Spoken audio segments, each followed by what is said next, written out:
and Rick Duarte of Weather Warfare, or I think it's Weather Wars International. And this is something new. We had several people hit with heart attack and voice to skull directed energy weapons in May around a conference that was held in Tucson, Arizona, here in the States. So this is all new to me because I haven't noticed that anyone's really been hit other than Michael Murphy. And Michael Murphy is responsible for the two films that really put us on the map. What in the world are they spraying, and why in the world are they spraying? And he was involved in making the third film about a year and a half ago, when suddenly he was spouting gibberish on the internet and on Facebook, and we all knew something had happened. But because people are not aware of how targeting works, there were many rumors that, he'd lost his mind, he was doing drugs, whatever. But I immediately recognized the telltale signs of targeting, and if someone starts using drugs after that, what can I say? I guess they're trying to survive and trying to put up with the pain and the incredible uncertainty. Because normally the targeting with directed energy weapons is it correlates directly with what's called stalking, gaslighting, organized stalking, electronic harassment. These are all terms that we use where there might be a group of people now who are in on it, and they all have cell phones. Certainly I know Australia has a huge problem with this. In fact, I would almost go so far as to say that Australia has been assigned by the Agenda 21 UN people, global elites, whatever you want to call them, to be the testing ground, the primary testing ground for directed energy weapons and targeting individuals. When you say Australia, please keep in mind that New Zealand is not part of Australia. No, I know that. Yep. I know that. But having said that, 5G is just rolling out in New Zealand now, and it's already being implemented in New Zealand. And I agree that I think you could include New Zealand as being one of the testing grounds as well, and it has been for a lot of things over the years. And we are under heavy attack here in New Zealand at the moment with another thing, which is 1080 poisoning, which is dropping this poison right over the whole of the country in the forest. A lot of people were saying, well, this is to basically make this forest so that no one can actually enter them. They're unsustainable and so forth, so no one can run to the forest and be self-sufficient or anything like that. But we have that whole thing, and then we have the electronic revolution coming in with 5G and so forth. And New Zealand is very, very heavily reliant on all the electronics. Everybody uses ATM machines, credit cards, debit cards, just about everything you pay for is with cards. It's practically a cashless society. There is still cash used, but it's very minimal, pretty much to a large degree. So that's what we're looking at here. Yes, and I am quite aware of what's going on in New Zealand because I'm a member of the Contrail, which is run by a couple of New Zealanders that I have gotten to know over the years. I think all that we're saying is this has to do with what's known as Five Eyes, or the old echelon, and that's the English-speaking countries.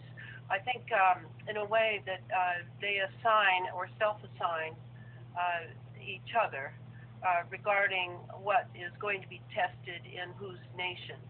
And certainly in the United States, we're very familiar with, I mean, the testing of targeted individuals is going on here, and that I'm just saying that when I hear the term targeted individuals, I don't immediately think, oh, they're just being gaslighted, they're just being tracked and surveilled, and their life made a living hell by the fact that they're being followed by people 24/7 with cell phones who know everything about them and can recite their conversations and recite their thoughts. So I always think that directed energy weapons have to be involved. You can't hear thoughts unless you have very sophisticated technology. You can't just take for example, like a walkie-talkie or something, or a cell phone. You have got to have some alliance with a government, because the government still controls these technologies. So in America, it's Homeland Security. The Department of Homeland Security was founded post 9/11, and it is a complete Nazi organization.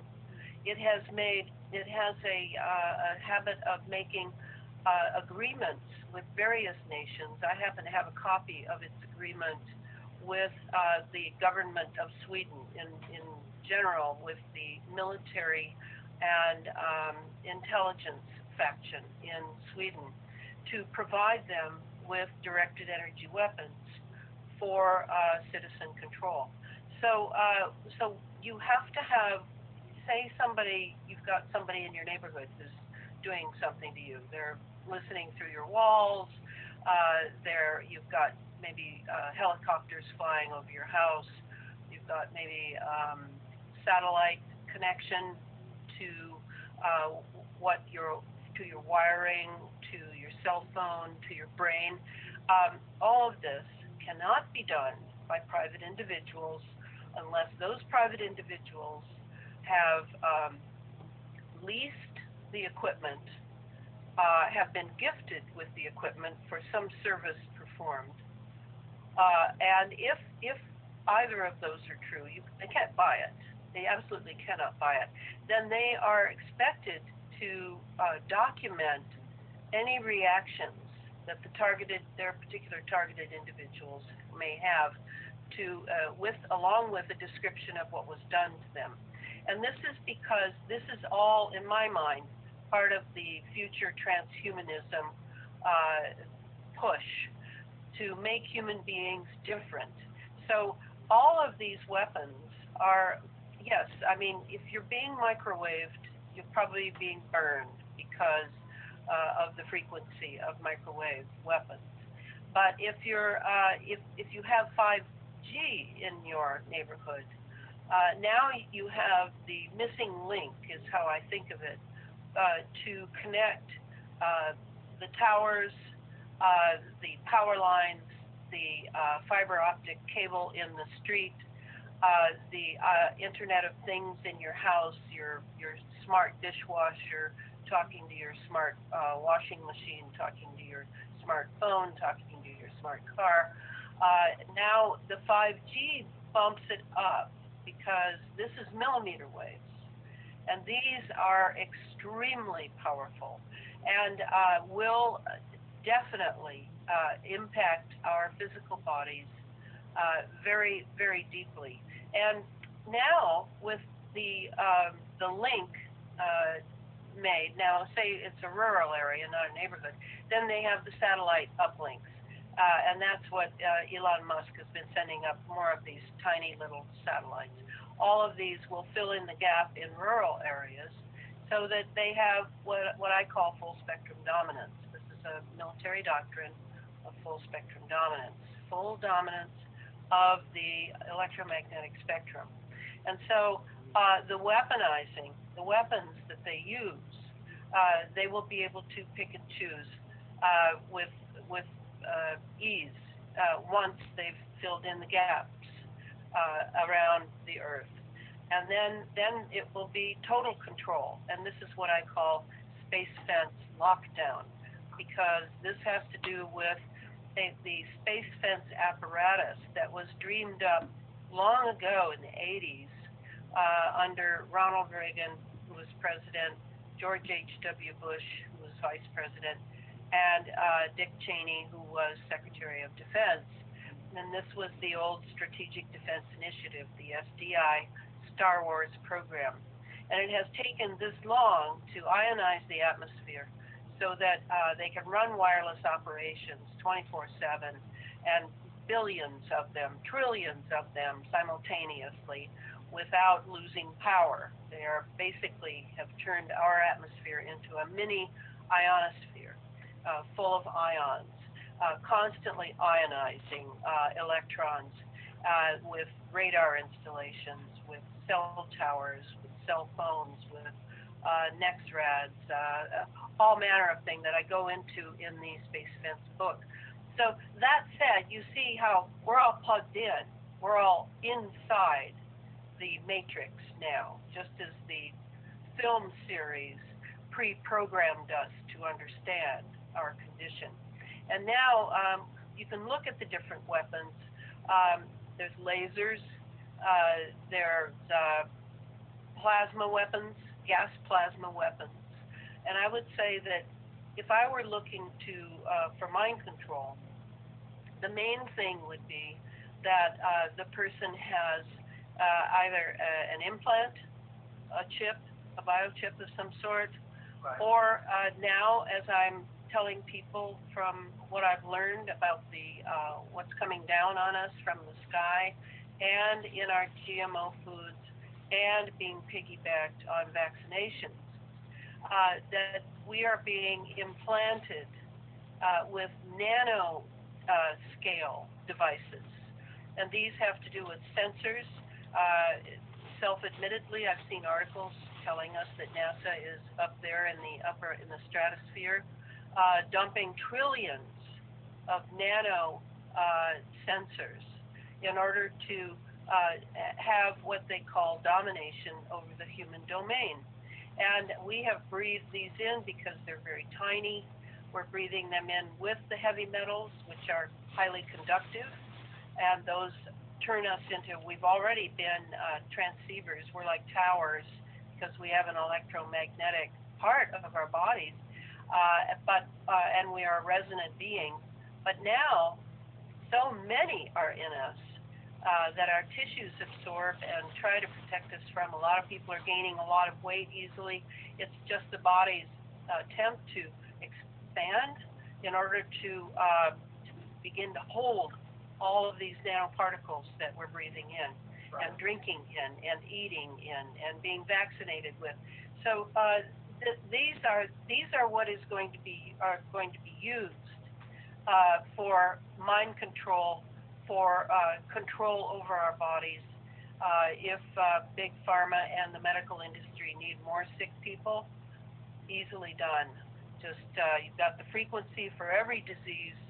You pulse that frequency into an area, a geographic area, and immediately those nanobots inside of us that can be remotely communicated with will begin to be activated. They can be remotely reprogrammed. If you want them to be reprogrammed for Ebola instead of Morgellons, easily done. So this is the horror that we are confronted by, and this kind of, I've reread that essay I wrote in 2014. This takes it to a whole other level than what I wrote about then, where I was looking at separate weapons that are used. This makes it so that we ourselves have been weaponized. Right. Now, I want to ask you